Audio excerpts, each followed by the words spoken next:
தேர்தல் கூட்டணி தொடர்பாக யாரிடமும் யாசகம் கேட்டு நிற்க வேண்டிய நிலை மக்கள் நல கூட்டணிக்கு இல்லை என இந்திய கம்யூனிஸ்ட் கட்சியின் மூத்த தலைவர் தா பாண்டியன் கூறியுள்ளார்.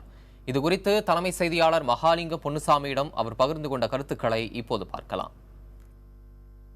திமுக அதிமுகவினர் தொடர்ந்து என்ன சொல்லிட்டு வராங்க, பாரதிய ஜனதா இவங்க எல்லாமே மக்கள் நல கூட்டணிங்கிறது இருக்காது எதிர்காலத்துல அப்படிங்கிற ஒரு குற்றச்சாட்டு சொல்றாங்க. நீங்க எப்படி பாக்குறீங்க?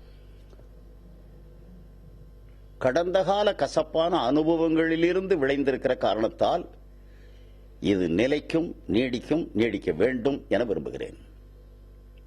மற்றவர்கள் வந்தால் இந்த கொள்கைகளையும் ஏற்றுக்கொண்டால் எல்லோரும் சமமாக இருப்பது. அவரவர் கொள்கையை அவரவர் பின்பற்றலாம். பிரச்சார மக்கள் மத்தியிலும் செல்ல ஒப்புக்கொண்ட கொள்கையை தமிழ்நாட்டு மக்களுக்கு நிறைவேற்ற வேண்டும். ஒரு மாநில அரசு எதை செய்யலாம் என்று இருக்கிறது, அதை செய்ய வேண்டும். ஊழல் இல்லாமல் செய்ய வேண்டும்.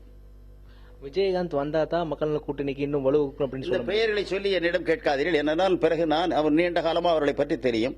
ஒவ்வொருவரும் போய் அங்கே ஏதோ எடுப்பது போலவும் அவர் இல்லாமல் இந்த உலகமே நல்ல வேளை வள்ளுவனை திரும்பி வந்து பிறக்காமல் போனது நல்லது.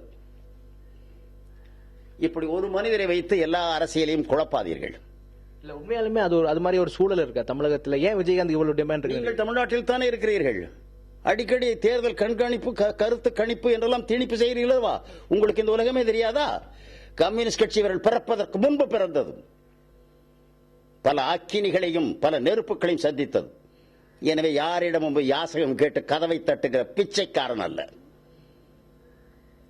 அது சுய ஒளியுடன் சுய கொள்கையோடு நடக்கும்.